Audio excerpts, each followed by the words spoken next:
Bienvenidos, estimadas amigas y amigos de Sábados Culturales. Como anuncié, creo ayer, vamos a tratar hoy día lo que podríamos llamar el polo, el territorio opuesto al de la bibliomanía. La bibliomanía es esta manía por los libros, y eso supone que existe alguien que tiene la manía de escribirlos. La bibliomanía supone la grafomanía hasta cierto punto. Se dice que la música depende de tres patas: los compositores, los intérpretes y los auditores. Si usted quita cualquiera de esas patas, no hay música. En materia de literatura, de libros, basta el autor y el lector. Pero ¿quién es un escritor realmente? Voy a decirlo en función de que yo me considero uno por el solo hecho, por último, que he escrito 22 libros más o menos. Ustedes me podrán considerar un mal escritor si quieren, pero escritor soy de todas maneras, les guste o no. Y el escritor no es simplemente una persona que escribe mucho porque se requiere escribir para manifestar una teoría, una opinión. Esa es una persona que usa la escritura como un medio para un fin. Uno tiene una idea sobre, qué sé yo, cómo funcionan las plantas monocotiledóneas o algo así, y escribe un artículo para una revista científica y bueno, hay que escribirlo. Hay otras personas que escriben todo el día informes administrativos. No, acá el escritor es alguien que hace de la escritura un fin, no un medio. Él plasma en un texto un sentimiento, una idea, una historia que quiere contar por razones a veces que el escritor simplemente no conoce, no comprende. Y el hecho de plasmar de tal o cual forma, no de cualquier forma, sino que de una determinada manera, sin que meramente predomine el criterio de la claridad. Cuando la escritura es meramente un instrumento, ahí lo único que interesa es que sea claro lo que se está diciendo. En el caso de la literatura, no es la claridad necesariamente, sino que es expresar un estado anímico, una sensación, un pensamiento, una intuición que en vez de clara puede ser bastante oscura. El caso de la poesía, por ejemplo, si ustedes leen cualquier poesía, es evidente que no se puede entender haciendo uso meramente del discurso cartesiano, de examinando su lógica, porque con ese criterio la poesía se desintegra, no se entiende nada. Y personas que no tienen esta inclinación para leer la poesía con sus lógicas propias, que es el caso mío, me temo, simplemente quedan fuera de ese territorio. Uno anda buscando, digamos, bueno, ¿dónde está el bife? ¿Qué es lo que nos están diciendo? Y se encuentra con oscuridad y uno se empieza a molestar. Bueno, esa es la persona que no lee poesía y que no va a ser nunca poeta tampoco. Así que el escritor es entonces una persona que hace de la escritura un fin y dedica parte importante de su vida, de sus horas libres, a veces todo su tiempo a eso. Y hace de eso un modo de vida. El escritor no es meramente alguien que tiene una profesión, no es como un dentista, un arquitecto, es un modo de vida, es algo que empapa completamente la persona, que empapa la manera de funcionar de su mente. Un hombre que es arquitecto, es ingeniero, puede tener un departamento importante de su mente dedicado al desempeño de su profesión, pero no necesariamente toda su mente funciona en términos de ese departamento.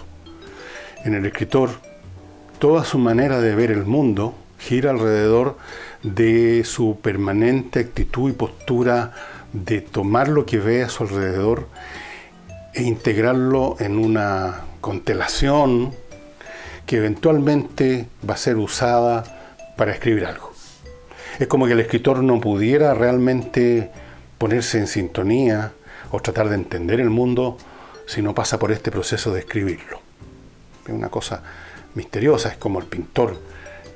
Lo mismo se puede decir de los músicos, quizás, aunque en el escritor es distinto porque usa un instrumento como el lenguaje que es muy distinto a los otros, tiene otras lógicas, etc.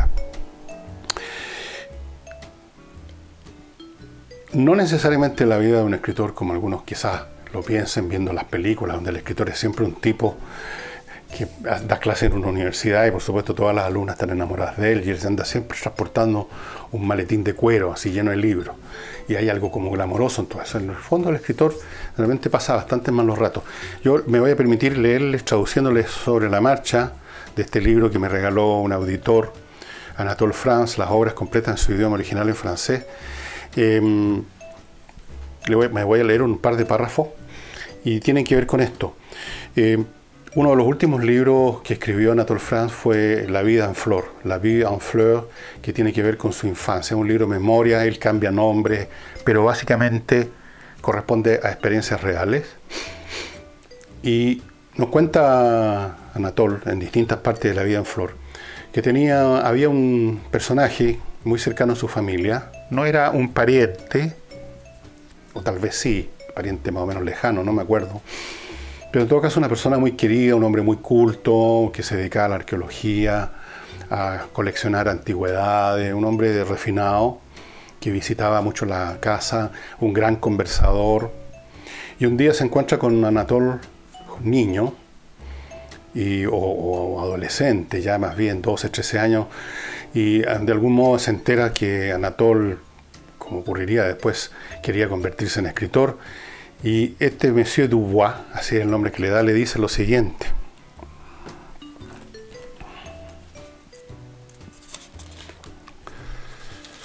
Le dice: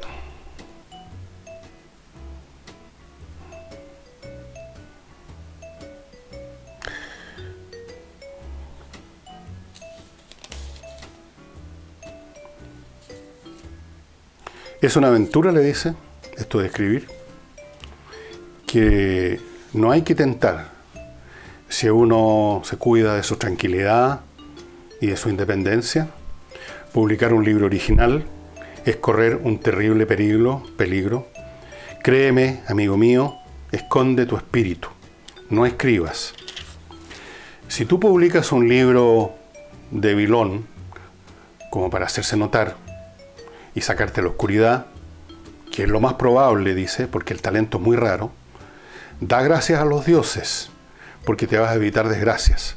Solamente vas a arriesgarte, ponerte en ridículo con tus círculos íntimos, lo cual no es terrible. Pero si, aunque sea casi imposible, tú tienes suficiente talento para hacerte notar, para adquirir alguna celebridad, y yo no hablo de la gloria, dice, adiós reposo, que es el más apreciado de los bienes. La multitud de envidiosos no cesará de pisarte los talones. El innumerable ejército de los sin talento que llenan las salas de los teatros y las oficinas de redacción de los diarios espiarán todas tus acciones y las van a convertir en el más feroz de los crímenes, van a convertirlas en crímenes. Te van a abrumar con ultrajes. Publicarán sobre ti 1000 y 1000 calumnias y se les va a creer. No se cree siempre la verdad, pero se cree siempre la calumnia, porque es más atractiva. Los periodistas encargados de informar a la opinión dirán que tú has violado a tu madre y asesinado a tu padre. Dirán que no tienes talento. Tus libros te harán de algunos amigos, sin duda, pero estarán lejos de ti, son pocos, estarán dispersos y mudos. No van a hacer nada, no dirán nada. Tú solo experimentarás grandes dolores, porque serán tus libros más mediocres los que ellos, esos amigos, van a preferir. En cuanto hayas escrito páginas audaces y profundas que vayan más allá de la comprensión del lector, ya no te van a seguir. Y en todo caso, los celosos estarán siempre rondando para terminar de acabarte. No escribas. Eso le dice Monsieur Dubois a Anatole France, quien naturalmente no hizo caso, afortunadamente, y escribió y se convirtió en un gran escritor, premio Nobel de Literatura. Pero no deja de ser cierto que escribir, cuando deja de ser una actividad privada, cuando deja de ser algo que uno hace para callado y guarda los escritos en un cajón, cuando uno intenta publicar, cuando uno intenta hacerse público, ay del escritor. Pero antes de seguir contándoles sobre esta materia, quiero recordarles que este programa, ahora los sábados, por un tiempo, cuenta con el auspicio exclusivo del Club Explora. Y nada más justo y adecuado, porque si hay un producto que se asocia a las bellas artes, a la literatura, es el vino tinto. El trago en general, pero el vino tinto muy en particular. Y este es el vino que ofrece el Club Explora. Como ustedes saben, es un club que fue creado por dos enólogas chilenas de gran calibre, que eligen los vinos más interesantes que pueden encontrar, y hay muchas viñas para buscar, y cada viña con muchas variedades, y una vez al mes, a los que están suscritos en el club, por la cantidad que ustedes están viendo, una OF, les llegan, así como está esta, envuelta en este saquito. A ver qué vino es este. Pura Fe. Garnacha Syrah, del año 16. Van a recibir dos botellas, no iguales. Puede ser otra marca, o sea, van a ser siempre distintas, y cada mes van a ser distintas a las anteriores y a las que vengan después. Y usted entonces va a tener la oportunidad, como les he dicho tantas veces ya, de darse el gusto de probar un vino distinto al que usted habitúa.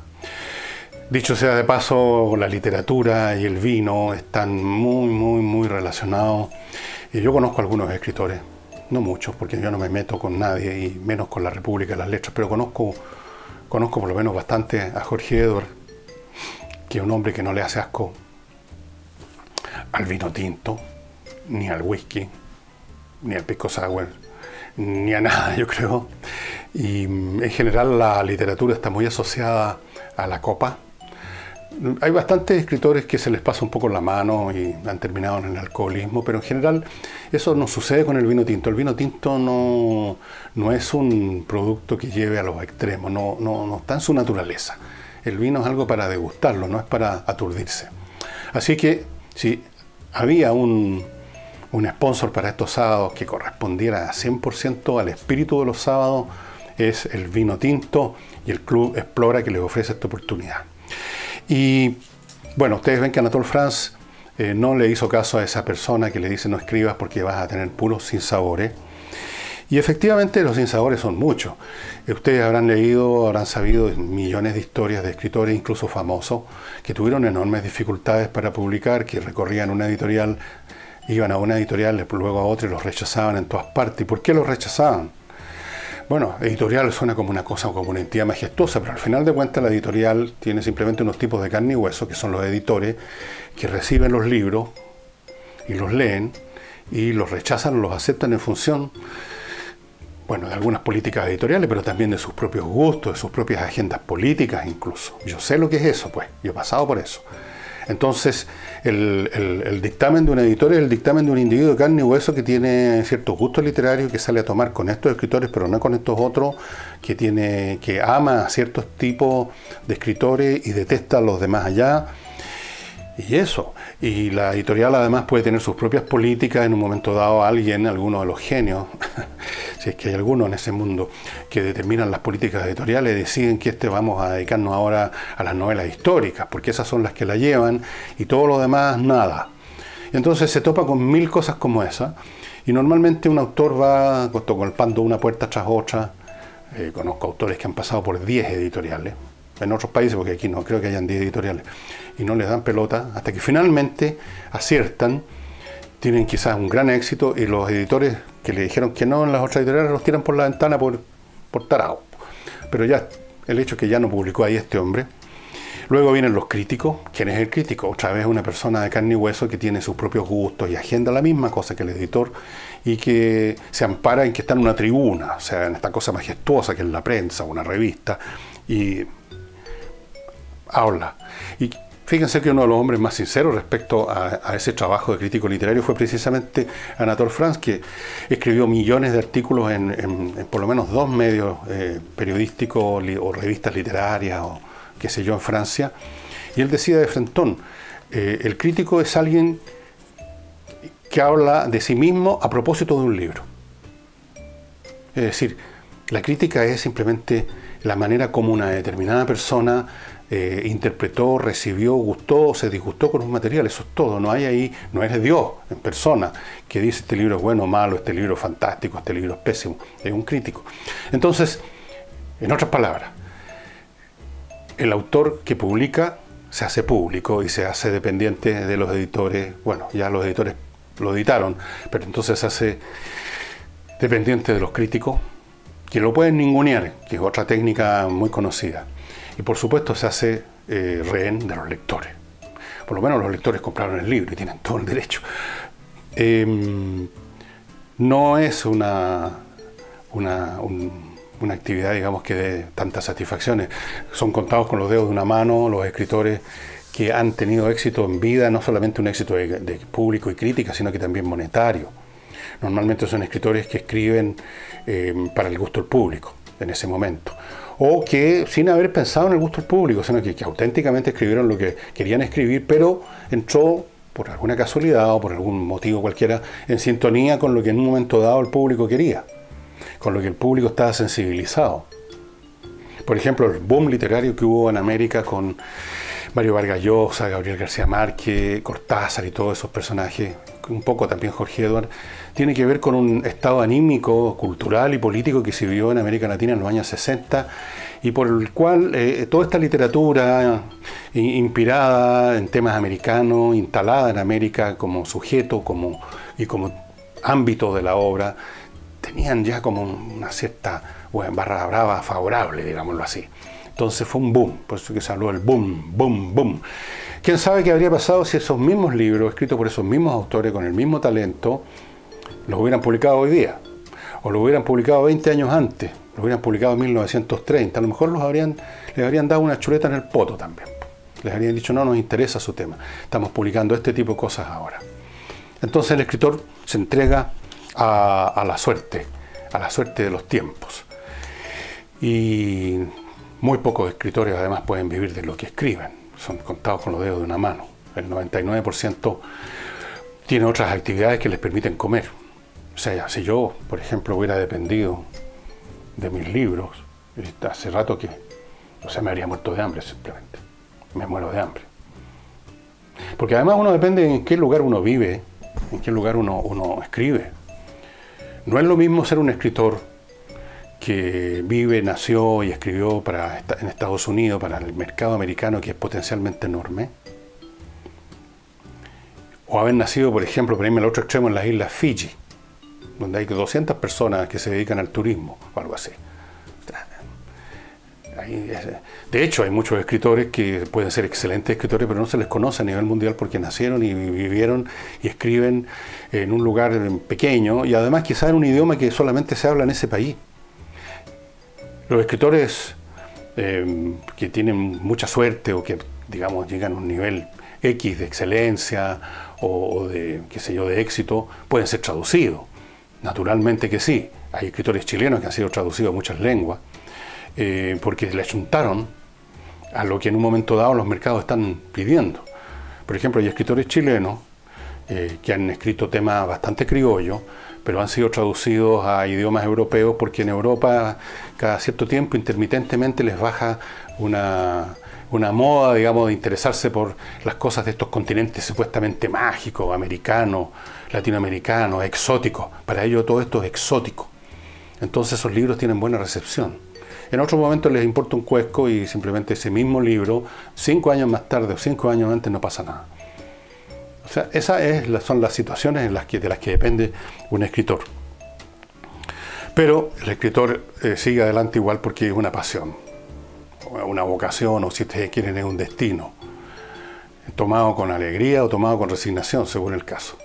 Un escritor no puede concebir su vida si no está escribiendo o por lo menos craneando un nuevo libro. Normalmente los escritores, yo incluido, perdonen que me ponga ejemplos, el único que conozco bien en persona, están todo el tiempo trabajando cosas en la cabeza. El escritor es como que tuviera un astillero. No sé si ustedes han estado en un puerto donde han visitado un astillero. En un astillero no hay solo un barco en construcción, hay varios en distintas etapas. Entonces hay uno en que solamente están preparando está la quilla nomás, o sea, ese larguero metálico largo que va por el fondo del barco y que sale el costillar, está empezando a construirse.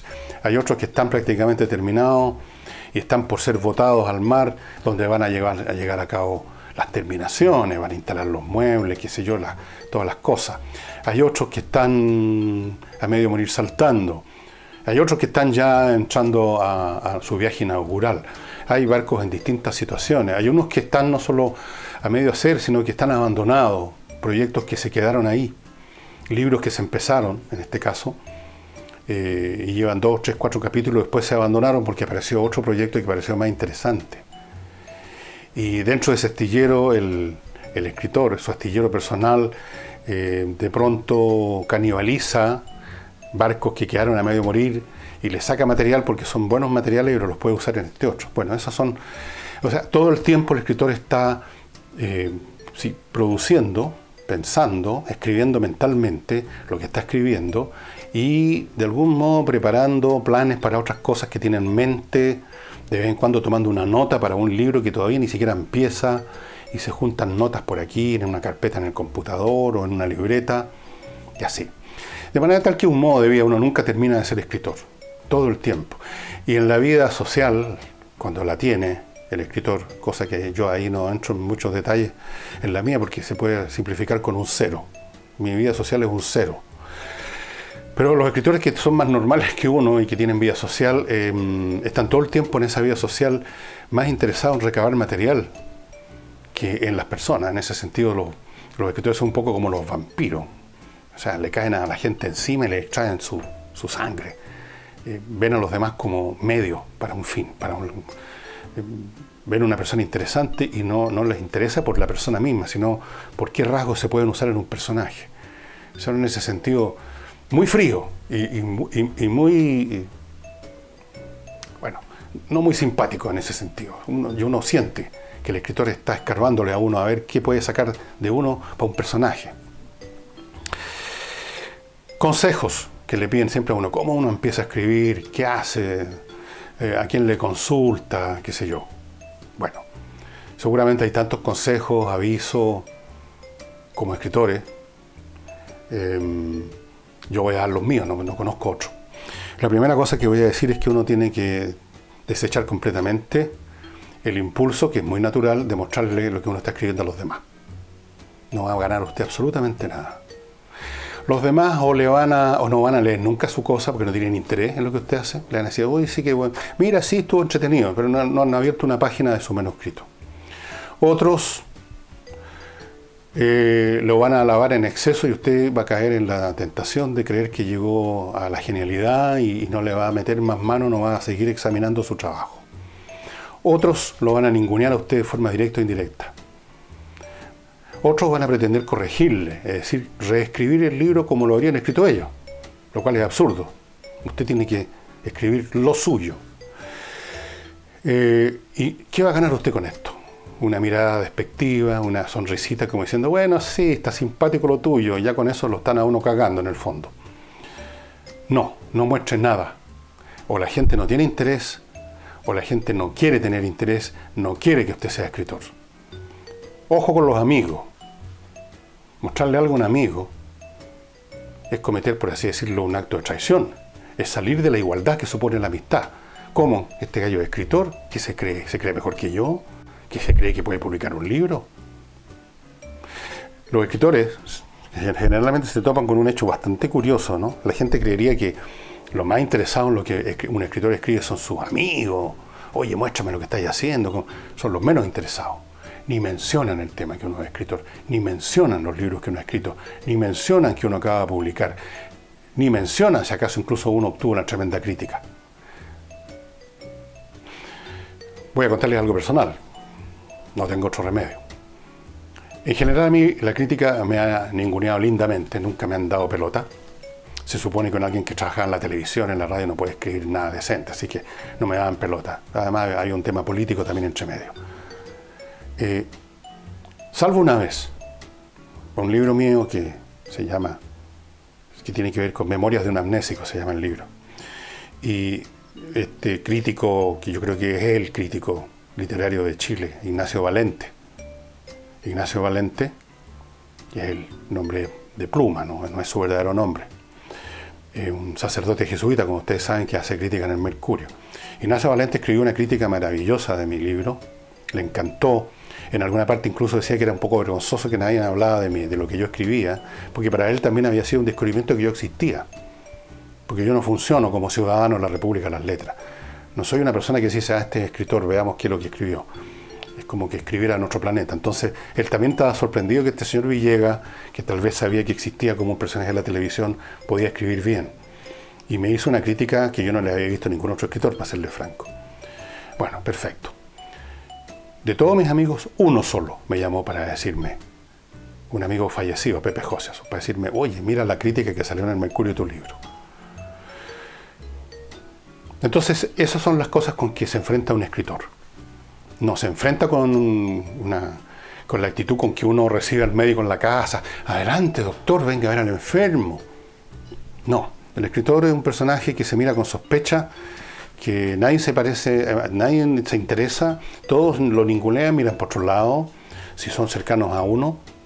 No les interesa saber cuán bueno puedas tú ser como escritor. Eso sería peor todavía. Si quedara claro que eres pésimo escritor, ahí se preocuparían de ti. Dirían, oye, pucha, qué lástima que te criticaron tan mala. Pero no, pero sigue nomás adelante, compadre. Pero si eres bueno, y si vendes tu libro, y hay gente que te sigue, y hay críticas como la de Valente, o de qué sé yo, no se toca el tema.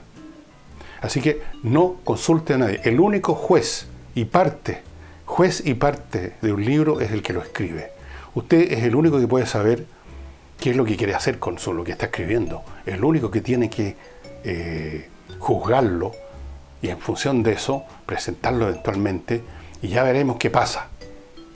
Usted tira la ficha a la mesa de ruleta y no sabe qué número va a salir ganador. Lo mismo pasa con un libro. Pero usted por lo menos tiene que estar claro que usted hizo lo suyo. Uno escribe para hacerlo de uno, no para darle el gusto a otros, no para que otros nos corrijan de acuerdo a sus criterios o nos den consejos de acuerdo a cómo ellos habrían escrito el libro. Por eso mi segundo consejo es, si usted quiere ser un escritor, si usted quiere escribir libros de ficción, no vaya a estas academias literarias. Estas presididas por un gurú, algún literato que quiere cobrar, que quiere hacerse una nueva fuente de ingreso y que lo único que logra es, en el mejor de los casos, inyectarle a todos sus alumnos, normalmente una señora que no tienen tiempo de sobra y se entretienen de repente con estas cosas, inocularle sus propios manierismos literarios, crear una parvada de discípulos medio rasca. No sirve de nada. O sea, tal vez servirá en un aspecto muy elemental, a lo mejor si usted redacta muy mal, podrá redactar un poco mejor, pero redactar bien no es escribir. No confundamos una cosa con otra. Escribir como un acto de expresión no es equivalente a redactar bien. Entonces yo aconsejo no caer en eso de la academia literaria, que además sirve siempre como un pretexto para realmente no escribir, ¿eh? Y después de la academia literaria pasa a otra academia literaria y después se compra un libro o compra un programa en la internet que le ayuda a escribir y siempre está como realmente empujando la verdadera tarea, que es pesada. Es pesada porque requiere mucha escritura. La escritura es una permanente reescritura. Me acuerdo haber leído hace muchos años que Gabriel García Márquez contó que su famoso libro 100 años de soledad lo escribió 15 veces. 15. Y la verdad, y yo lo digo por experiencia personal, cuando uno escribe un libro, no estoy hablando de una columna, una así que uno la revisa de todas maneras varias veces, pero cuando uno escribe, el 90% del tiempo de cada jornada de escritura es reescribir lo que se escribió en la jornada anterior. Y esto todos los días. Por consiguiente, uno no escribe 15 veces, de hecho escribe cientos de veces. Es no solo reescribir un párrafo, es reescribir capítulos, a veces partir de nuevo. Es un trabajo interminable, agotador. Es el trabajo frustrante de ver cada día que lo que he escrito el día anterior es imperfecto, está lleno de fallas, es penca, es pedante o está demasiado adornado y uno siente una especie de asco infinito ante tu propio producto y lo reescribes y ahí está un poco más satisfecho y al otro día se repite y se repite esto. Por eso que Anatole France, escritor de un estilo perfecto. Entre los consejos que daba, daba el siguiente. Decía, acaricia tu frase hasta que sonría. Que es una manera de decir, corrige hasta que ya no haya nada más que corregir. Hasta que uno siente que el asunto ya no tiene más vueltas que darle. Y es impresionante, yo lo sé por experiencia, todas las vueltas que puede tener una frase. Uno escribe una frase y le parece bien, por eso la escribe. Al otro día la reescribe, le quita 3 palabras, le agrega 2, cambian las posiciones, cambian los verbos, cambian los sustantivos. Ahora le parece bien. Al otro día la vuelve a cambiar. Después uno quiere achicarla nomás, comprimirla. Tenía 15 palabras, que tenga 5. Después al otro día uno entiende que hay otros elementos, otras derivadas dentro de ese concepto, esa frase, y empieza la frase nuevamente a crecer. Y este es un trabajo que no termina nunca. Nunca. Cuando finalmente, si uno está trabajando, como lo hice durante años, ahora ya nunca más, para una editorial, hay una fecha que uno ya tiene que entregar el asunto para que se empiece a editar, a imprimir.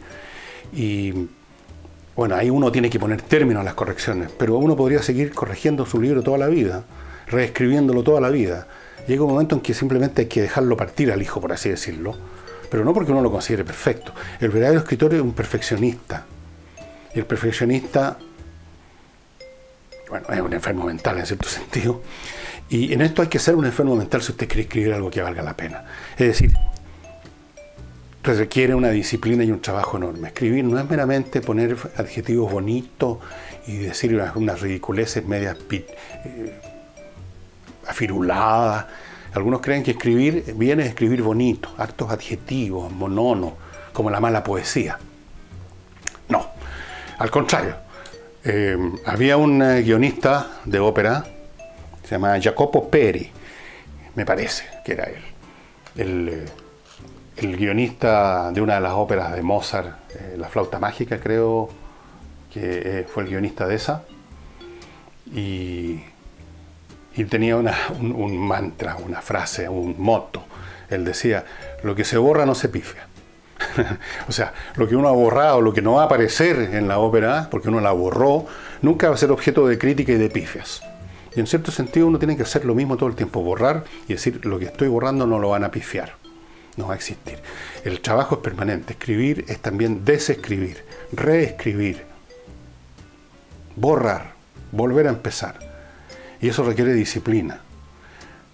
Entonces, en cierto sentido, cuando uno tiene una pasión por escribir, estimados amigos, si usted la tiene y quiere escribir, prepárese para instaurarse una disciplina, como si fuera un empleado de oficina. No espere que le venga una inspiración divina, que venga un hada y le dé un beso en la frente.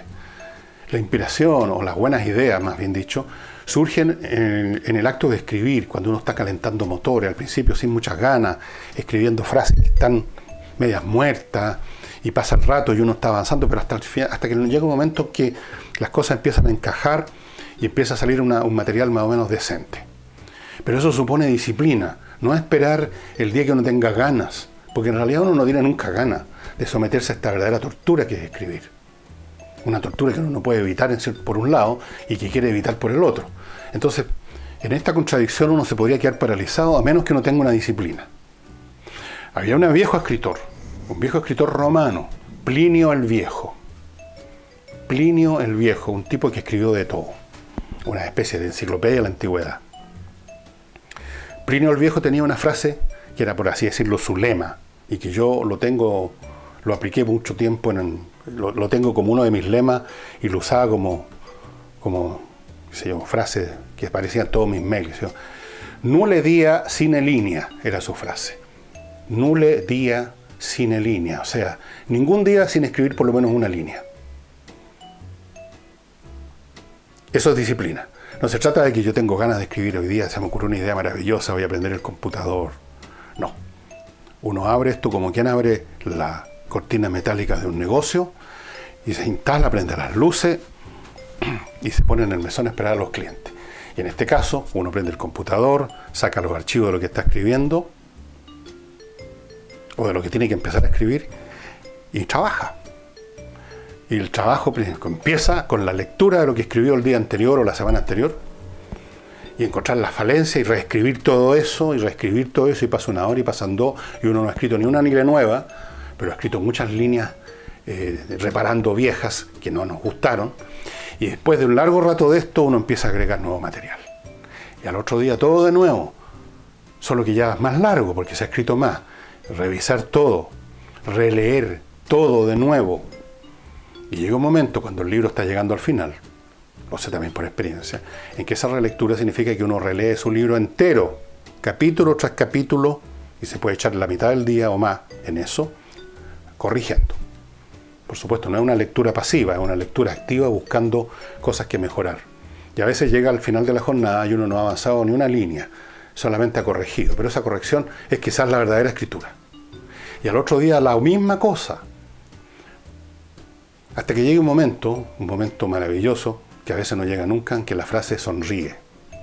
Así que esto es un tema de disciplina, de generarse y tener confianza en sí mismo, estimados amigos. Si uno está esperando que los demás nos apoyen, que los demás nos estimulen, no pierda el tiempo, especialmente de otros escritores. Los escritores son muy celosos de su profesión, no tienen interés que hayan competidores. Todo escritor del planeta quisiera ser el único escritor del planeta. Le carga la competencia. Tiene una mala disposición hacia sus colegas, salvo que estén muertos y que sean vacas sagradas. Entonces, por lo menos de labios para afuera, tiene que reconocer el gran genio, talento fulano. Pero de los que están vivos y que están publicando, son todos unos miserables que no saben poner ni las comas. Entonces, ni por casualidad se le vaya a ocurrir a usted ponerse en manos de un escritor. Confíe en sí mismo. Si al público no le gusta nada lo que usted hace, bueno, está bien. Eso es una posibilidad. Puede que no le guste nada porque usted está muy adelantado en su estilo, en lo que está diciendo a su época. Puede que al público no le guste nada porque realmente su escritura es muy mala. Pero es la suya. Y uno no puede hacer más que eso. ¿Qué es lo que hace un escritor, digamos, de esos que están mirando de reojo todo el tiempo a ver qué dicen los críticos, qué dice el público, qué dice el editor? Ese hace lo que puede. Hace lo que puede para ponerse al gusto de los demás. ¿Y qué es lo que hace un verdadero escritor? El verdadero escritor hace lo que debe según su criterio interno. Allá si los demás les gusta o no, eso se verá, ojalá que les guste, ojalá que mi libro sea exitoso, por supuesto, ojalá que me forre los bolsillos, obvio. Pero primero que nada, que eso ocurra con lo que yo realmente hice, con lo mío. Porque si no, ¿para qué escribo? Si voy a escribir, en el fondo, convirtiéndome en una copia al carbónico, no sé si uso esa expresión hoy en día porque ya no hay copia al carbónico, en un clon de otro escritor, ¿para qué? ¿Para qué clonar al gurú de la academia o al escritor que en ese momento estamos leyendo? Para eso está ese otro escritor que haga eso.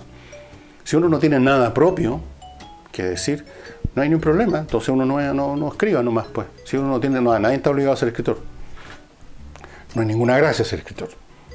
A lo mejor usted necesita ser pintor, o músico, o saltimbanqui, o nada, ser lector simplemente. A mí, exacto, mucha gente sabe que me gusta mucho la música y siempre hay gente que me dice lo mismo. Me dicen, ¿y cómo usted no toca alguna cosa? No. Yo digo, no, yo no tengo eso. Literalmente no tengo dedos para el piano. A mí me basta y estoy contento con ser un buen auditor y con disfrutar a Mozart, a Haydn, a John Coltrane. ¿Qué más puedo pedir que eso?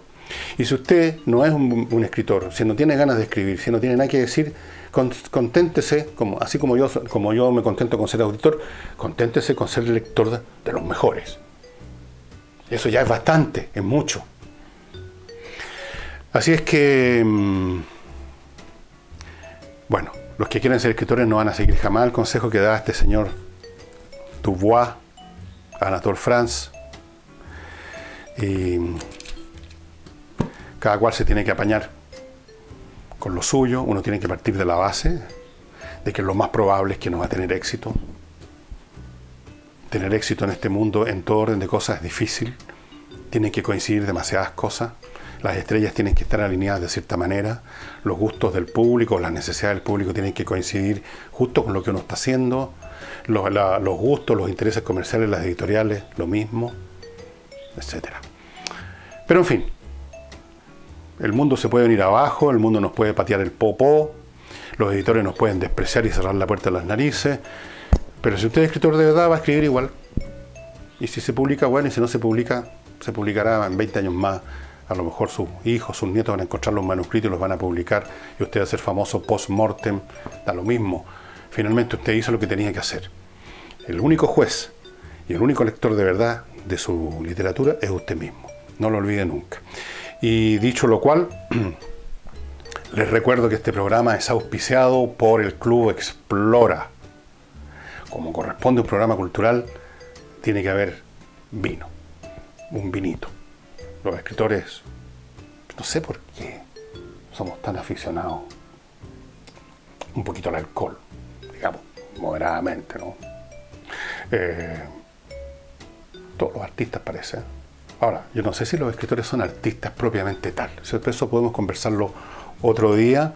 Yo por hoy doy por terminado el programa y espero que los amigos que están escuchando este programa, que tenían esta idea de que escribir, bien, háganlo. No se preocupen de los jueces, no se preocupen de los críticos, no se preocupen de los amigos, no se preocupen de los editores, no se preocupen de nada. Preocúpense de hacer lo que realmente les nace auténticamente de la mente y del corazón. Hasta el lunes.